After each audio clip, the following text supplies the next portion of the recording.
Warahmatullahi wabarakatuh. Ila hadratin Nabi Muhammadin Mustafa Rasulullah sallallahu alaihi wasallam. Syai'illahumul Fatihah. A'udzu billahi minasyaitonir rajim. Bismillahirrahmanirrahim. Alhamdulillahirabbil alamin arrahmanir rahim maliki yaumiddin. Iyyaka na'budu wa iyyaka nasta'in ihdinas siratal mustaqim. Siratal ladzina an'amta 'alaihim ghairil maghdubi 'alaihim waladdallin.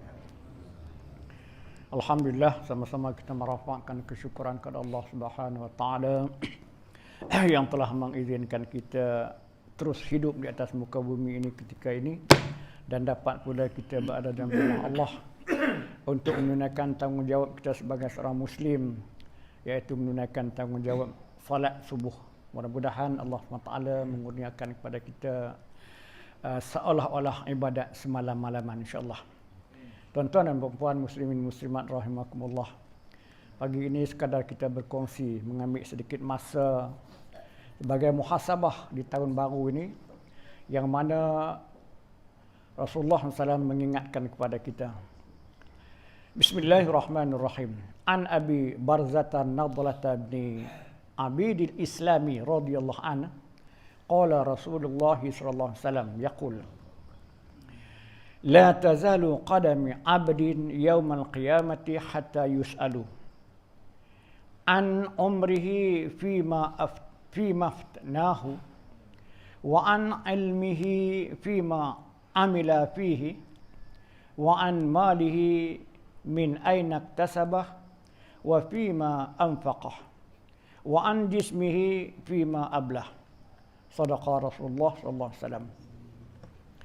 Alhamdulillah, mudah-mudahan kita mengambil iktibar daripada apa yang hadis kita bacakan pagi ini, yang menunjukkan bahawa kita ni akan dipersoalkan di akhirat kelak.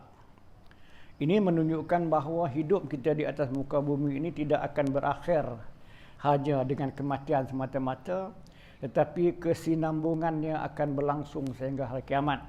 Maksudnya persoalan hidup yang ada, yang kita lakukan pada hari ini akan dipersoalkan di akhirat. Dan persoalan-persoalan itu mesti dijawab dengan penuh kebenaran. Kenapa? Pada yang menjawab itu ialah amalan-amalan kita. Kalau begitu, kita pastikan muhasabah pada diri kita pada hari ini untuk memastikan jawapan yang bakal kita jawab di sana nanti, iaitu seperti mana apa yang disebutkan dalam hadis ini, tidak akan tergerak ataupun terangkat kaki seseorang ataupun tapak kaki seorang hamba di pada hari kiamat kelak, sehinggalah dianya akan dipersoalkan yang pertamanya daripada umurnya, untuk apakah ia habiskan umurnya. Maknanya hari ini kita ada diberi umur dan akan dipersoalkan, bukannya berlepas begitu saja. Yang keduanya, wa an ilmihi fima amila fih, dan daripada ilmunya, untuk apa ia beramal dengannya, digunakan untuk apa. Yang ketiganya, wa an malihi min aina iktasabah, daripada hartanya, daripada mana ia dapat. Wa fima anfaqah, dan untuk apa ia nafkahkan, ia belanjakan, digunakan. Dan yang soalan yang keempat ialah wa an jismihi fima btalah, dan daripada tubuh badannya, untuk apa ia habiskan umur tubuh badannya tu. Ya. Tuan-tuan dan puan-puan muslimin muslimat rahimakumullah. Untuk menyediakan jawapan itu, supaya kita bermuhasabah di awal tahun ini, seperti mana khutbah kemarin pun menyebutkan tentang muhasabah diri. Untuk apa? Check and balance. Mana yang sudah kita tengok, yang ke depan kita sedang apa yang bakal kita buat, dan yang sedang kita buat ni apakah dianya memberi kebaikan kepada kita.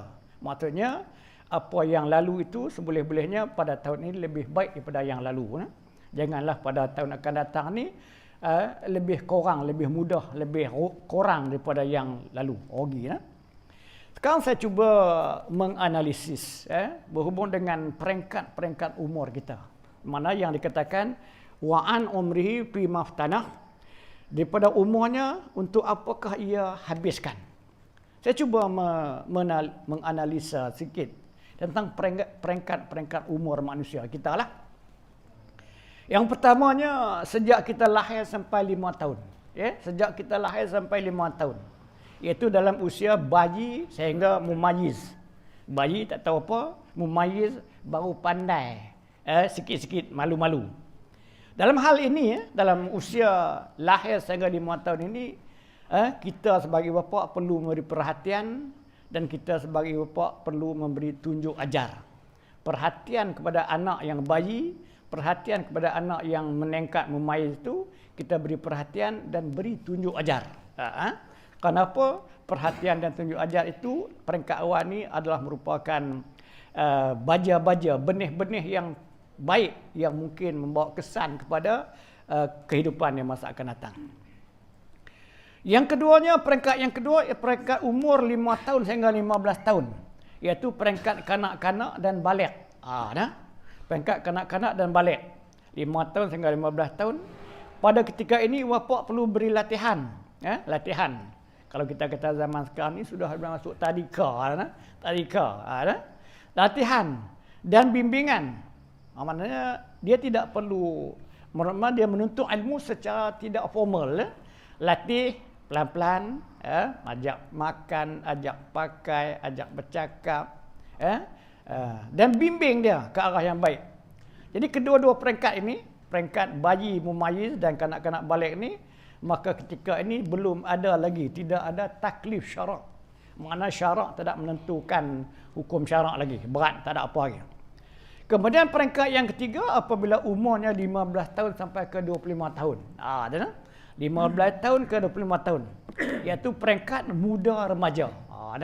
Ini cabaran makin meningkat. Cabaran makin meningkat apabila kita muda remaja. Kita tahulah kita pernah muda dan remaja dan sekarang ini kita melihat anak muda dan remaja. Apa yang perlu diberi pengisian dalam kehidupan muda remaja ni? Pertamanya mencari ilmu. Ilmu dunia secara tak langsung dan lebih utama lagi mencari ilmu akhirat. Ilmu akhirat. Kemudian peringkat yang keduanya, dia akan beribadat. Kenapa? Dia sudah sampai 15 tahun. Balik. Mesti wajib. Taklif syarak dah ada pada dia. Beribadat. Kemudian dalam masa yang sama, dia juga akan mencari kerjaya untuk kehidupan dia, keperluan hidup dia. Itu peringkat yang ketiga, peringkat 15 hingga 25, muda remaja, cari ilmu agama khususnya, kemudian dia samping itu dia beribadat dan dia bekerja untuk sara hidup dia atau mencari keperluan dia. Peringkat yang ketiga, yang keempat, iaitu ketika umur 25 sehingga 40 tahun. 25 hingga 40 tahun. Tengok-tengoklah lepas-lepas yang ada 25 ke 40 tahun tu, maka kerja dia ni sudah sampai ke peringkat dewasa. Orang kata dah dewasa dah. 25 ke 40 tu dewasa dah. Kalau sampai 40 pun tak dewasa lagi tu, tu kira cacat lah tu. Cacat lah. Dalam keadaan dewasa ni dia tak lepas juga kena mencari ilmu. Kemudian dia kena beribadat, jangan tinggal. Mencari ilmu khususnya agama dan yang lain lagi. Kemudian beribadat, kemudian dia berumah tangga. Biasalah 25 ke atas tu dia mula berumah tangga. Kemudian dalam masa sama dia bekerja. Maknanya dia punya tugasan dia sudah meningkat sikit. Berumah tangga dan bekerja. Kemudian apabila sampai ke peringkat umur 40 ke sampai ke 60. Itu sudah sampai ke umur matang. Matanglah. 40 ke 60 tu matang. Nabi pun dilantik menjadi rasul ketika umur 40. Mana dia matang. Kita pun bila sampai 40 tu seharusnya lah menjadi orang-orang yang matang. Kalau 40 tu masih pakai seluar pendek lagi, maknanya tak apa matang. Pakai seluar pendek tu budak-budak Tapi kalau hamba 40 baru pakai seluar pendek itu tak matang lagi dah. Tapi bolehkah kita iktiraf dia sebagai orang yang kanak-kanak, kan? Dia sudah matang. Maka peranan dia, kerja dia makin mencabar pada ketika ini, iaitu selain pada mencari ilmu, beribadat, dia juga berkeluarga. Kalau kemarin dia berumah tangga, maka dia makin berkeluarga. Sebab apa? Umur 40 ke 60 ini, anak makin membesar, perlu beri persekolahan pelajaran, Kemudian mungkin anak pula yang dah besar sikit nak berkahwin, tu kerja keluarga dah. Maknanya pada ketika umur 40 60 ini nak keadaan dia makin mencabar kerana keluarga membesar dan dapat menambah ke keluarga lagi. Iaitu dapat menantu, dapat cucu, kan. Kemudian kerja, masih boleh kerja lagi, belum pencen. 40 ke 60 belum pencen. Dah. Kemudian dalam masa yang sama, satu lagi tugasan yang perlu dia ada pada usia 40 ke 60 ini ialah bermasyarakat. Mana bermasyarakat? Dia perlu kepada masyarakat dan mungkin masyarakat juga perlu kepada dia. Sebab kematangan dia, pengalaman hidup dia, dan boleh jadi juga dia ada sedikit sebanyak kepimpinan, daya kepimpinan, maka dia perlu bermasyarakat. Itu peringkat 40 ke 60. Bila sampai ke peringkat 60 ke atas, tahu tak? Bila sampai ke peringkat 60 ke atas, itu sudah nama tua. Di sini saya nampak dia perlu mengurangkan beban kerja dia. Sebab apa? Bila dah umur 60 tu, pencen dah. Kan? Pencen dah. Berkeluarga pun anak dah besar dah. Tak ada yang sekolah dah. Ada yang ketengah tu dah lepas rumah dah. Kemudian bermasyarakat pun kalau boleh bagi ke orang muda-muda lah. Umur dah 60 dah. Bagi orang muda-muda yang cergas. Kita hak tua ni apa dia? Mencari ilmu dan beribadat. Tahu tak? Maknanya kalau kita tengok kepada analisis ini, kita dapati daripada lahir perhatian penunjuk ajar sampai ke umur tua ni mencari ilmu tak lepas. Itu yang dikatakan talabul ilm minal mahdi ila lahdi. Tuntutlah ilmu tu daripada dalam duit sampai ke liang lahat. Dah sampai ke liang lahat. Kenapa? Di umur 60 lebih ataupun tua tu, makna dia ni sudah sampai kepada peringkat yang sudah yang paling tinggi lah. Cuma jangan sampai yang dikatakan dalam Quran tu, wa man nu'ammirhu nunakkishu fil khalqi afala yaqilun. Surah Yasin. Ayat 68. Dan siapa-siapa yang kami panjangkan umurnya, 60 ke atas tu, 60, 70, 80, 90. Apa dia? Wa man nu'ammirhu nunakkishu fil khalqi. Dan siapa-siapa yang kami panjangkan umurnya, nescaya kami tukarkan balik jadi keadaan yang macam budak-budak balik. Budak-budak balik. Kalau dulu lemah, betul je kuat, lemah-lemah jadi lemah balik. Kalau dulu orang kata tak apa pandai, lepas tu dia pandai lemah-lemah dah, tak apa nak pandai, nyanyuk dah. Kadang-kadang budak-budak kecil main tape, dan orang tua pun main tape dah. Kan? Ia makna afala yaqilun, tidakkah kamu berfikir? Ia maknanya usia yang panjang 60 lebih tu, alhamdulillah kalau Allah SWT tidak memanjangkan kita dalam keadaan yang nunakkishu fil qasqi. Kalau Allah Ta'ala bagi elok sampai akhir hayat, alhamdulillah. Tapi kalau dia jadi nyanyuk, pikun gitu tak ketahuan, jadi kita pergunakan usia umur tua tu mencari ilmu apa yang termampu dan beribadat semampu yang boleh. Dan urusan keluarga dah kurang, bekerja dah pencen, masyarakat pun bagilah orang lain buat kerja lah. Dah tua-tua ni Haji Harun aku tak larat dah jadi pengurusi, aku tak larat dah jadi jawatan kuasa tu. Apa buatlah, apa muda-muda ni buat. Tumpuan kita ialah mencari ilmu dan ibadat. Baik. Itu an umrihi fi maftadah, daripada umurnya untuk apakah kamu habiskan. Jadi dengan ilmu yang kita sebutkan tadi, mudah-mudahan dia akan mempergunakan ilmu itulah dengan mencari ilmu, beribadat dengan ilmu, bekerja dengan ilmu, berumah tangga dengan ilmu, dan bermasyarakat pun dengan ilmu yang dia ada. Itu peranan dia. Jadi begitu juga dengan wa'an ilmihi fima amila bih, dan daripada ilmunya untuk apa dia perguna, dia amalkan. Macam kata tadilah, maksudnya dengan ilmu dia tu dia cari rezeki, yang halal. Dia akan pilih rezeki yang baik, yang halal, dan dia akan menolak rezeki yang tak halal ataupun syubhah. Dan beribadat pun dengan ilmu tadi, dia dapat beribadat dengan lebih sempurna. Sebab dengan ilmu. Kalau dia tak cari ilmu, tapi tu saya letakkan ilmu tu yang pertama. Kalau dia tinggal yang tu, maka yang lain dia akan jadi rosak. Ibadat rosak, berumah tangga rosak, bekerja tak betul, bermasyarakat pun tak amanah dan sebagainya. Jadi kita letakkan mencari ilmu tu utama. Jadi maknanya dengan ilmu itulah, maka dia amalkan dengan mencari rezeki yang halal, beribadat dengan sempurna, berumah tangga dengan rukun damai, kerja dengan amanah, bermasyarakat pun dengan sempurna. Wa an malihi min aina iktasabah, dan daripada hartanya di mana dia dapat, juga dengan ilmu. Dengan ilmu itulah maka dia akan memilih harta harta yang halal, mengelakkan benda yang haram. Sebab apa? Dengan ilmu, ya.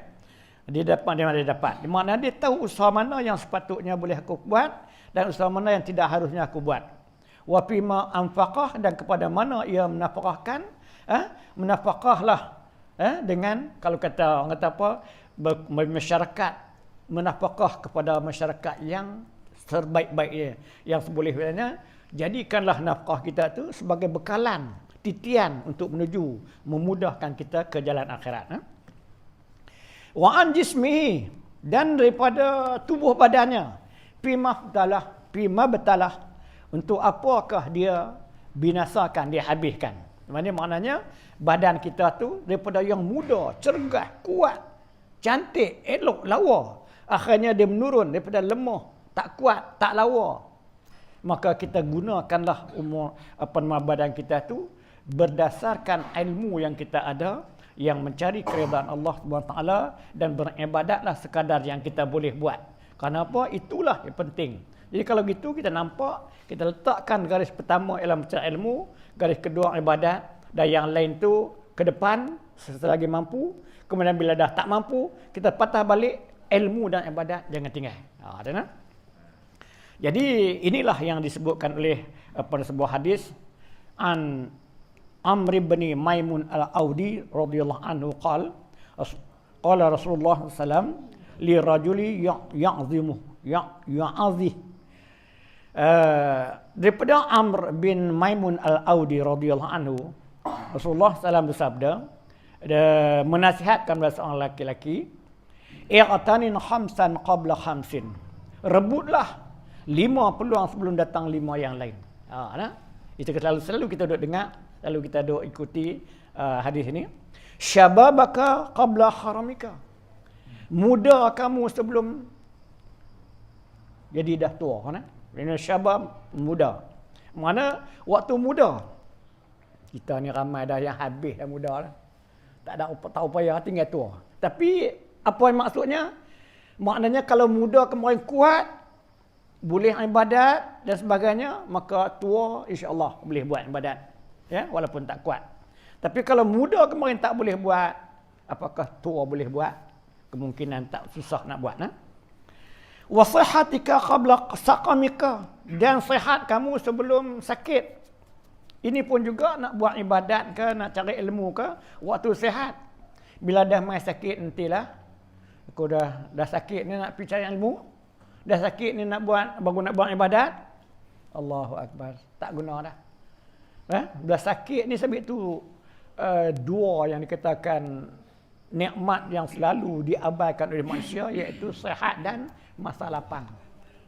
Ada waktu sihat kita tak pergunakan sihat kita, ada masa lapang kita tak pergunakan masa lapang. Inilah manusia selalunya mengabaikan. Jadi kita sihatika wa qabla saqamika, sihat kamu sebelum kamu sakit. Wa ghinaka qabla faqrika, dan kaya kamu walaupun kita tak kaya. Maksud kaya ni ialah hidup dia tidaklah merempat, hidup dia tidaklah meminta-minta ke sana sini. Itu kaya lah tu, kan? Mana? Boleh begitu. Jadi sebelum qabla faqrika, sebelum kamu fakir, hidup mau tak mau nak minta ke orang semedang. Jadi sementara kita ada kelapangan, inilah kita rebut peluang. Untuk apa kita buat? Carilah ilmu dan beratlah amal ibadat. Wa faragika qabla shaghlika, Dan masa lapang kamu sebelum kamu sempit. Sebelum kita menghadapi kesulitan masa yang tak dapat tidak. Jadi ada masa lapang, ambil lah. Janganlah masa lapang ni sebenarnya kalau tidak kita melapangkan, dia tidak ada lapang. Kita lah kena buat bagi lapang, baru ada lapang. Kan? Kalau kita nak tunggu lapang, sampai bila tak lapang? Hak muda kata tak muda, tak ada lapang. Hak tua pun tak ada lapang juga. Hak bekerja kata bekerja, tak ada lapang. Tak bekerja pun tak ada lapang juga. Hari kerja kata kerja, hari cuti pun tak ada lapang juga. Pasal apa? Kalau kita tak bagi masa lapang, dia takkan ada masa lapang. Kalau gitu, wa faraghaka qabla syughlika, dan masa lapang kamu sebelum kamu sempit, masa lapang kena bagi masa. Kena bagi masa. Sebenarnya masa ni boleh beli. Dulu orang kata masa mana boleh beli. Masa itu emas dan tak boleh beli. Sebenarnya ada masa. Saya bila renung-renung, orang dulu-dulu basuh kain berok-berak setengah jam. Tapi hari ini kita boleh beli masa setengah jam tu.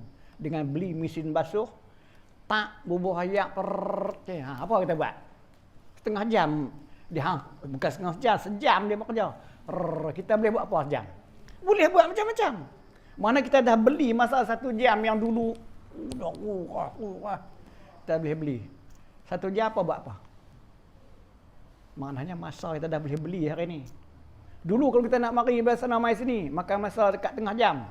Lah ni kita boleh beli masa tu. 5 minit sampai. Mana kita dah boleh beli masa. Kan? Ya maknanya apabila masa tu dah ada, yang kita boleh beli dengan kemampuan yang ada, pergunakanlah masa tu. Apa dia yang terakhir sekali? Hayatika qabla mautika. Hidup kamu sebelum mati. Semua kita ni masih berpeluang hidup. Dia sebelum kita mati. Tengoklah. Carilah ilmu. Buatlah ibadat. Carilah ilmu. Buatlah ibadat. Yang muda-muda tu, carilah ilmu. Buatlah ibadat. Berjagalah keluarga. Kerjalah elok-elok.